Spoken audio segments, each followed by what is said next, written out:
Kebijaksanaan Syekh Maulana Malik Ibrahim dalam berdakwah.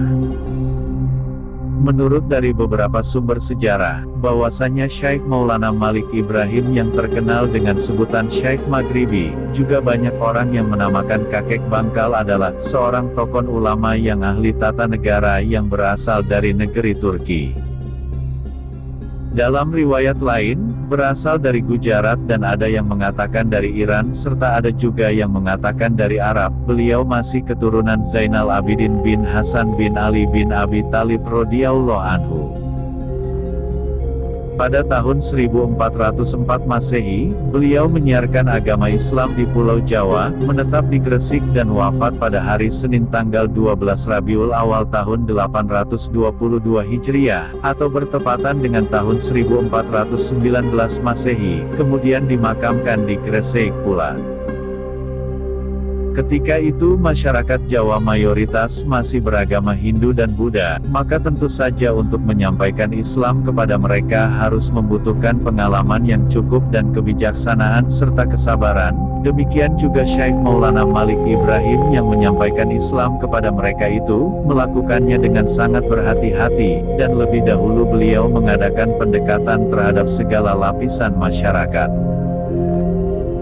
Agama dan adat istiadat mereka tidak ditentang dengan begitu saja. Beliau memperkenalkan keluhuran budi pekerti yang diajarkan Islam. Secara langsung beliau memberi contoh dalam masyarakat dalam tutur kata yang sopan, lemah lembut, santun kepada fakir miskin, menghormati kepada yang lebih tua dan menyayangi yang muda.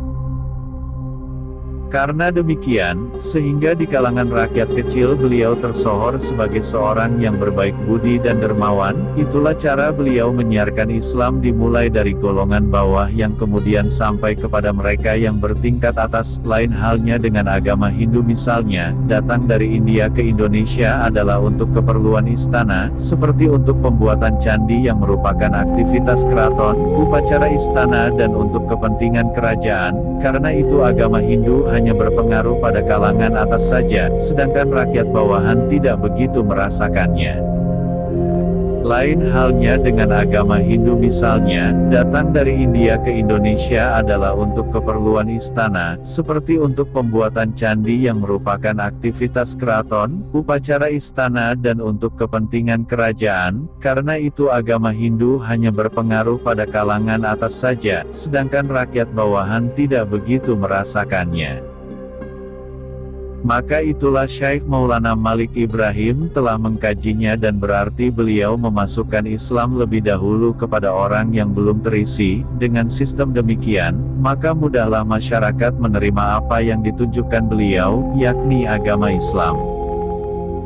Lebih-lebih beliau sering menjelaskan di dalam Islam tidak ada perbedaan di antara manusia, semuanya sama saja bagaikan sihir, dan rakyat kecil saling bergaul dan berhubungan dengan orang yang bagaimanapun tinggi kedudukannya, bagi Islam diperbolehkan. Mendengar penjelasan itu, orang-orang yang direndahkan oleh Hindu, semuanya menjadi puas dan bangga, karena merasa mempunyai pembela atas hak asasinya sebagai manusia. Maka itu ada keajaiban kalau mereka dengan segera berbondong-bondong menyatakan masuk Islam dengan suka dan rela hati. Pada suatu hari Syekh Maulana Malik Ibrahim mendengar berita tentang bencana yang melanda di suatu daerah, maka beliau mengajak 5 orang muridnya untuk meninjau ke sana. Sesampainya di suatu tempat yang dituju, beliau berkeliling dan membagi-bagikan bantuan sedekah kepada mereka yang menderita. Setelah itu meneruskan perjalanannya mencari-cari barangkali masih ada masyarakat di daerah lainnya yang perlu untuk dibantu. Akhirnya beliau sampailah di suatu tempat di mana manusia berkerumun di sekeliling suatu panggung terbuat dari tumpukan batu-batu.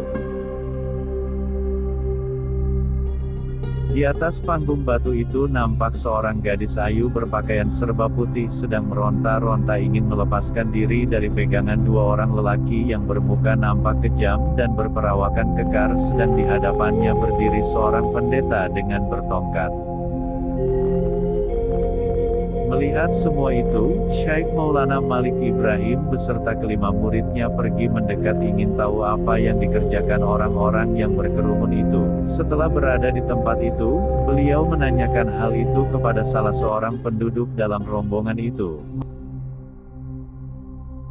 Maka orang itu pun menceritakan dengan panjang lebar, bahwa gadis yang dikenakan pakaian putih-putih hendak dibunuh oleh pendeta itu perlu dipersembahkan kepada dewata penguasa hujan, agar musim kemarau yang panjang ini, diganti dengan musim hujan. Mendengar cerita itu, Syekh Malik Ibrahim hanya mengangguk-anggukkan kepalanya saja, sedang hatinya berkata kejamnya kedoliman itu, inilah perbuatan yang dilakukan mereka yang belum mengenal Tuhan alam semesta. Karena demikian suara hatinya, sehingga seolah-olah berdesing di telinga beliau sabda Nabi Muhammad SAW yang berbunyi, barang siapa di antara kamu melihat kemungkaran, maka kamu harus merubah dengan tangannya, apabila tidak kuasa, maka harus dengan lisannya, maka bila tidak kuasa dengan lisan, harus dengan hati saja, itulah serendah-rendahnya iman. Hadis riwayat Muslim. Ketika itu sang pendeta sudah siap hendak menghujamkan sebilah belati mengkilat keputih-putihan ke jantung si gadis yang sedang dilentangkan di atas tumpukan batu-batu itu. Sebenarnya gadis itu merasa ketakutan dan tidak mau untuk dijadikan korban kekonyolan itu. Ia hendak berteriak, sedang mulutnya dalam keadaan tersumbat dan terbungkam kain yang ujungnya diikatkan di belakangnya. Ia hanya bisa berbuat meronta-ronta yang tak ada artinya, karena kedua kaki dan tangannya dipegang erat-erat oleh kedua lelaki uang bertenaga kuat itu. Maka itulah Syekh Maulana Malik Ibrahim segera berusaha mencegahnya dari kejauhan dengan mengutarakan kata-kata cegahan, agar pendeta itu tidak jadi membunuh si gadis tersebut. Menurut cerita, pendeta yang mendapat cegahan dari Syekh Malik Ibrahim itu, ternyata acuh saja, tetapi benar-benar pendeta itu menjadi terkejut, ketika ujung belati itu hampir sampai pada tujuannya, terasa berat untuk menekankan belatinya, seolah-olah terhalang oleh lempengan besi baja yang tebal. Pendeta yang merasakan keganjilan itu menyadari, ia pun mencoba mengarahkan kekuatan batinnya untuk menembusnya, saat itu pula tiba-tiba saja tangannya menjadi tak berdaya lagi, maka ia pun berdiri menatapi sekeliling orang-orang yang berkerumun itu. Semua orang yang ada di tempat itu tertegun keheranan dan tak habis mengerti, mengapa tiba-tiba sang pendeta membatalkan niatnya untuk membunuh gadis itu, padahal upacara sudah disepakati. Akhirnya pendeta itu mengarahkan pandangannya kepada Syekh Maulana Malik Ibrahim yang berdiri bersama kelima muridnya di belakang orang-orang yang berkerumun itu. Kemudian pendeta itu mengumpat habis-habisan kepada beliau dan dikatakan orang asing yang tak tahu diri, apa maksudnya sehingga berani mengganggu jalannya upacara mereka. Dengan tenang Syekh Maulana Malik Ibrahim beserta kelima muridnya maju ke depan orang-orang yang berkerumun serta mohon maaf sebelumnya dan mengatakan sebenarnya beliau sedikit pun tidak ingin mengganggu, dan beliau menanyakan apa maksudnya dan tujuannya upacara ini diadakan.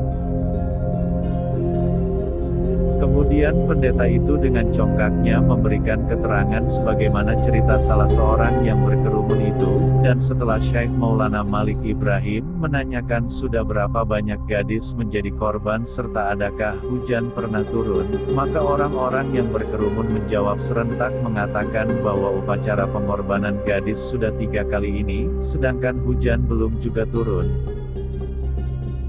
Mendengar jawaban rakyat, sang pendeta menentang dengan mengatakan bahwa pengorbanan yang baru 2 kali itu masih belum memenuhi persyaratan bagi dewa penguasa hujan, tetapi seandainya ditambah 1 lagi, maka dewata akan mengabulkan dan pasti hujan diturunkan. Syekh Maulana Malik Ibrahim berkata, adakah masih akan kalian teruskan untuk mencari korban, jika sudah genap 3 kali belum juga turun hujan? Pendeta itu menatap dengan penuh kebencian sambil berkata, "Hai kau orang asing, ada apa kau ikut campur urusan kami?" Kemudian ia menyuruh kepada kedua pengikutnya untuk menangkap dan menghajar Syekh Maulana Malik Ibrahim. Dengan cepat kedua orang itu bergerak hendak menangkapnya dan tetapi ketika baru 3 langkah bergerak, tiba-tiba kakinya tidak kuat untuk berjalan, keduanya meringis kesakitan dan berjongkok memegang kakinya yang sakit itu. Melihat kejadian ini, sang pendeta semakin menjadi marah dan berkata, "Hai orang asing, apa maksudmu untuk melakukan semua ini, sedang sebelumnya kami tidak pernah mengganggumu?" Syekh Malik menyahut, "Maaf Pak Tua, sebenarnya saya tidak mengganggu, justru itu saya bersama kelima muridku ingin memberi pertolongan kepada kalian."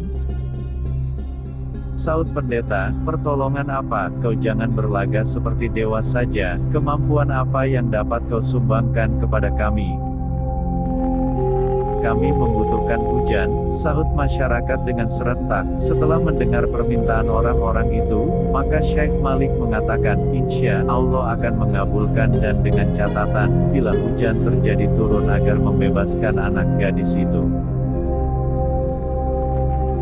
Mula-mula pendeta itu tidak menyetujui perjanjian itu, tetapi karena orang banyak sudah menyetujuinya maka pendeta itu berkata, "Kalau masyarakat menyetujui, baiklah, tetapi sebaliknya, bila ternyata kau tidak bisa menurunkan hujan, maka selain anak gadis itu, kami semua akan membunuhmu bersama kelima muridmu itu." Jawab Syekh Malik, "Silahkan, saya tidak akan menolak kehendak kalian terhadap kami berenam." Setelah itu Syekh Malik bersama kelima muridnya melakukan sembahyang sunnah minta hujan 2 rakaat. Baru saja sembahyang 2 rakaat dan khotbah dirampungkan, nampaklah di langit awan hitam menebal berjalan ke daerah mereka dan saat itu pula turunlah hujan dengan lebatnya. "Hore!" sorak orang-orang yang ada di situ karena kegirangan. Tetapi melihat kenyataan itu hatinya mendongkol karena iri, sehingga tanpa berkata-kata lagi mereka bertiga pergi meninggalkan tempat itu. Setelah hujan mereda, semua orang di tempat itu tiba-tiba dengan serentak bersujud di hadapan Syekh Malik Ibrahim. Melihat itu tentu saja hatinya tidak senang. Maka beliau dengan segera menyuruh orang-orang itu untuk bangun dan diberitahukan kepada mereka bahwasannya tidak boleh menyembah sesamanya, karena semua manusia itu sama saja. Maka mereka pun bangun dan mengucapkan rasa terima kasihnya serta mereka benar-benar memohon agar Syekh Malik mengajarkan ilmu menurunkan hujan tanpa memerlukan korban manusia. Syekh Malik Ibrahim mengatakan, bahwa ilmu itu hanya ada pada agama Islam, maka kalau benar-benar kalian ingin mempelajari ilmu menurunkan hujan dan tanpa mengorbankan gadis, kalian harus mengenal agama Islam lebih dahulu. Setelah ditanyakan adakah mereka yang bersedia, dengan serentak mereka menyatakan sanggup untuk memeluk agama Islam. Sejak itulah mereka berbondong-bondong menjadi murid Syekh Maulana Malik Ibrahim. Wallahu a'lam.